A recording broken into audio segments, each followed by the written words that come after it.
Hello and welcome. Welcome to Input English.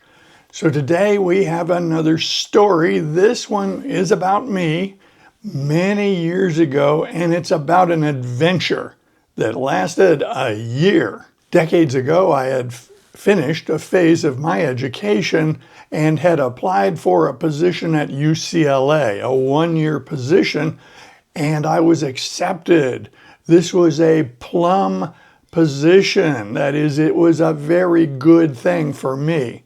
It was prized. At that time, I was living in Cleveland. I had basically no furniture. I owned very little and I didn't have much money. But I did have this wonderful new job at UCLA. So I needed to go to Los Angeles and find a place to stay. And then when it was time to move, I needed to move everything I did own to Los Angeles. When I went to LA to find a place to live, I was in an inexpensive hotel near the university, and I opened the newspaper to the classified ads. Back then, this was the way you found an apartment, and there were hundreds and hundreds of listings of apartments, mostly in the valley, not near to UCLA. The one thing these apartment listings all seem to have in common is they were expensive. So I'm sitting there in this hotel thinking, expensive, far away, and oh, by the way, I don't have any furniture. And so that created a little bit of creative thinking. So I closed the newspaper and put it aside and opened the telephone book, the yellow pages. Again, that was the way things were done back then. And I went to the section in the yellow pages looking for people who sell yachts, boats. They were called yacht brokers. And I found some listings, and I called a fellow in Marina del Rey, which is part of Los Angeles. When he answered the phone, I told him the brief story that I was moving to Los Angeles and I'd like to explore the possibility of living on a boat. Now, he acted like that was a totally normal question. He was not surprised. He was ready for a question like that. And what he said was, I can show you 6 today. So I drove to Marina del Rey, went to that office, and met that fellow. We walked around the marina, and he pointed out different kinds of boats and gave a whole bunch of free advice on strategies for living aboard. So there's a term of art when you are in Marina del Rey or other marinas, and your place of residence is on the boat. That's called live aboard or living aboard. In order to live aboard, for the most part, you have to pay an extra fee to the marina, and that extra fee helps them cover their extra costs for somebody who's actually living on the boat. Even though there's an extra fee for live aboard, it's still very affordable. It was very little money.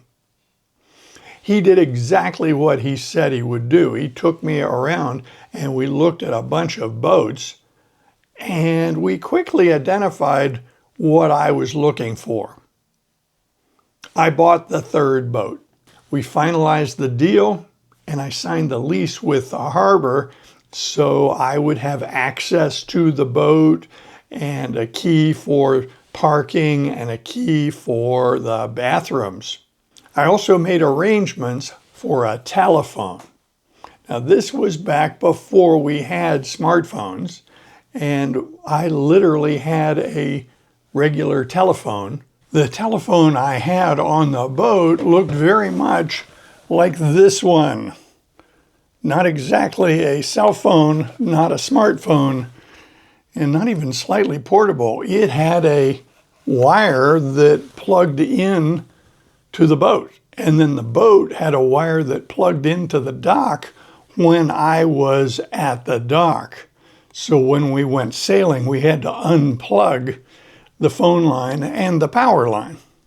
This is the old style phone with a rotary dial, the way phones were when I was growing up. And this is what I had on the boat. So with all these arrangements made, I flew back to Cleveland to gather up all my stuff and make the trip to LA. Now at the time, I had a rather dreadful car. I had a 1973 Triumph Spitfire. It was an ugly brown color. It ran, and by Spitfire standards, it was very reliable. But by most normal standards, it was completely unreliable because it wouldn't always start. And if it did start, it wouldn't always run. And it was really quite daunting that I had a plan, a crazy plan, to drive this car 2,500 miles across the United States to LA. What could go wrong? Well, lots of things.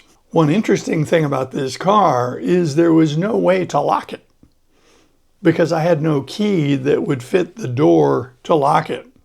But it was a convertible, so even if I did lock it, anyone who wanted to take something out of it could do so because the soft top, the convertible top, was really no barrier. So I literally made a sign. I printed up a sign that said, "This is everything I own. It's not worth much. Please don't steal anything." And I put it in the window. That was my security system. Well, I did have a key for the trunk. So a few things that were of value I did lock in the trunk. So when the time came, I loaded everything up. I shipped my books through the Postal Service. There's a very inexpensive, low-cost way of shipping books called Book Rate. And so I shipped 13 boxes of books to myself, general delivery, Venice, California, with the idea that I would show up in Venice and pick up my 13 boxes of books. That was the plan.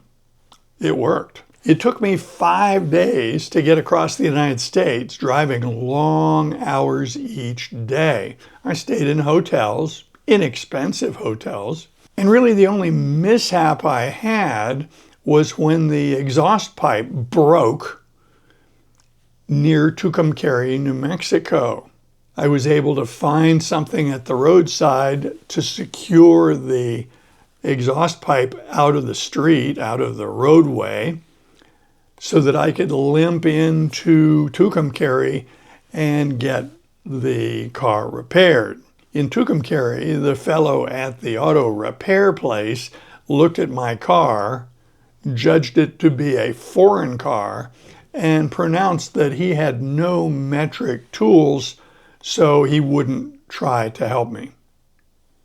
Now, the funny flaw in his pronouncement was my car was British, which means the dimensions of all the fittings were standard, not metric. The other comical thing about his pronouncement is I didn't really need much more than a weld on the exhaust pipe, and there's no such thing as a metric weld. However, I was able to get the exhaust pipe fixed in Albuquerque for very little money. It was very slick.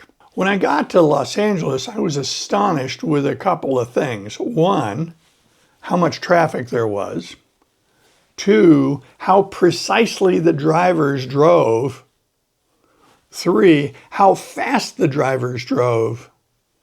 And four, how low to the ground my little British car was compared to the other vehicles on the road. It was frightening.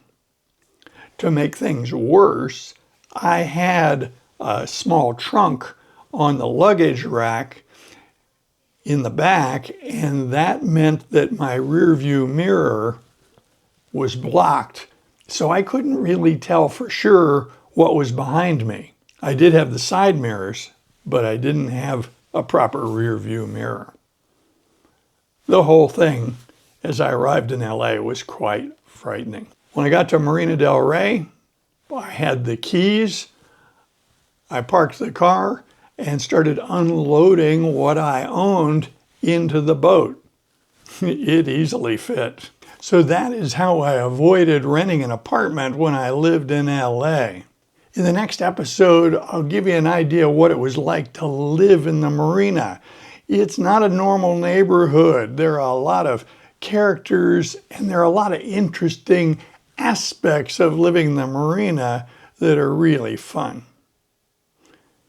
I hope you enjoyed this episode. I invite you to leave comments below, and of course, I hope you join us in future videos. See you soon.